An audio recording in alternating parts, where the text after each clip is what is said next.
નમસ્કાર મિત્રો, સ્વાગત છે તમારું ગુજરાત ખબર ચેનલમાં। ચોમાસાની ગતિવિધિ હાલ ગુજરાતના વિસ્તારોમાં નબળી પડી છે, ત્યારે ગુજરાતમાં ચોમાસું ફરીથી તેજ ક્યારે બનશે અને ફરીથી ગુજરાતના વિસ્તારોમાં વાવણી લાયક વરસાદ ક્યારે થશે તેને લઈને મહત્વના સમાચાર સામે આવ્યા છે।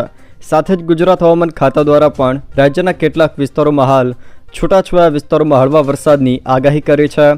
તો આ તમામ માહિતીઓ વિશે વિડીયોમાં આગળ વાત કરીશું, તો છેલ્લે સુધી જોતા રહેજો।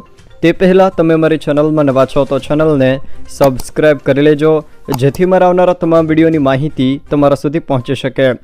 મિત્રો, દક્ષિણ ગુજરાતના વિસ્તારોમાં 10 જૂનના રોજ ચોમાસાની શરૂઆત થઈ ગઈ હતી।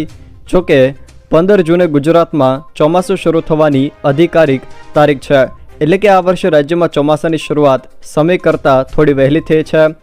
પરંતુ કેરળથી ગુજરાત સુધી ખૂબ જ ઝડપથી આગળ વધેલું ચોમાસું હવે નબળું પડ્યું છે અને અરબી સમુદ્રની શાખા હાલ આગળ વધી રહી નથી। જોકે ગુજરાતમાં ચોમાસું આગળ વધે તેવો ઉલ્લેખ હવામાન વિભાગે પણ તેના બુલેટિનમાં કર્યો નથી। હજી પણ આવનારા 5 થી 7 દિવસ સુધી ગુજરાતના મોટાભાગના વિસ્તારોમાં વાવણી લાયક વરસાદની શક્યતા દેખાતી નથી।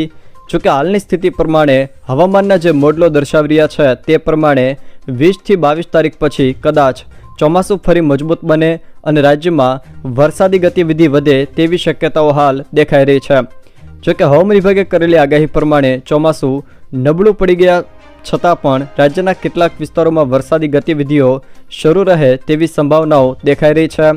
જોકે હાલની સ્થિતિ પ્રમાણે અને હવામાનના વિવિધ મોડલો દર્શાવી રહ્યા છે તે પ્રમાણે 22 જૂન બાદ ગુજરાતમાં ચોમાસામાં પ્રગતિ આવે અને કેટલાક વિસ્તારોમાં વાવણી લાયક વરસાદ થાય તેવી સંભાવના છે। જોકે આ સ્થિતિમાં પણ ફેરફાર થવાની સંભાવના દેખાઈ રહી છે। હવામાન વિભાગના મોસમ વૈજ્ઞાનિક રામાશય યાદવ પ્રમાણે રાજ્યના વિસ્તારોમાં આજે પણ કેટલાક છૂટાછવાયા સ્થળોએ ગાજવીજ સાથે હળવાથી મધ્યમ વરસાદની આગાહી કરવામાં આવી છે। સાથે જ આવનારી 19 તારીખ સુધી રાજ્યના છૂટાછવાયા વિસ્તારોમાં હળવો વરસાદ વરસતો રહે તેવી શક્યતા પણ વ્યક્ત કરવામાં આવી છે। આજે રાજ્યના કયા કયા વિસ્તારોમાં વરસાદની આગાહી કરવામાં આવી છે એના વિશે જો વાત કરીએ તો આજે ખાસ કરીને ભાવનગર, અમરેલી, સુરેન્દ્રનગર, બોટાદ, અમદાવાદ, દાહોદ, છોટાઉદેપુર, સુરત, તાપી, ડાંગ, નવસારી અને વલસાડ આ જિલ્લાના છૂટાછવાયા સ્થળોએ ગાજવીજ સાથે હળવો વરસાદ વરસી શકે। જ્યારે 14 તારીખના રોજ અમરેલી, ભાવનગર, મહીસાગર, દાહોદ, છોટાઉદેપુર, સુરત, તાપી, ડાંગ, નવસારી અને વલસાડ આ જિલ્લાના વિસ્તારોમાં હળવો વરસાદ કોઈક સ્થળે વરસી શકે। તો 15 તારીખે અમરેલી, ભાવનગર, છોટાઉદેપુર, નવસારી, ડાંગ અને વલસાડ આ જિલ્લાના છૂટાછવાયા સ્થળોએ ગાજવીજ સાથે હળવા વરસાદની આગાહી કરવામાં આવી છે।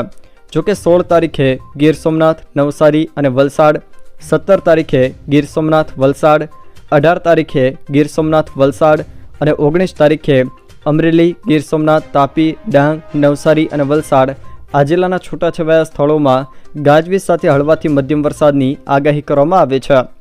જો મિત્રો આ વિડીયો તમને પસંદ આવ્યો હોય તો વિડીયોને લાઇક કરો, તમારા મિત્રો સાથે શેર કરો અને જો તમે અમારી ચેનલમાં નવા હો તો ચેનલને સબસ્ક્રાઈબ જરૂર કરજો, જેથી મારા આવનારા તમામ વિડીયોની માહિતી તમારા સુધી પહોંચી શકે।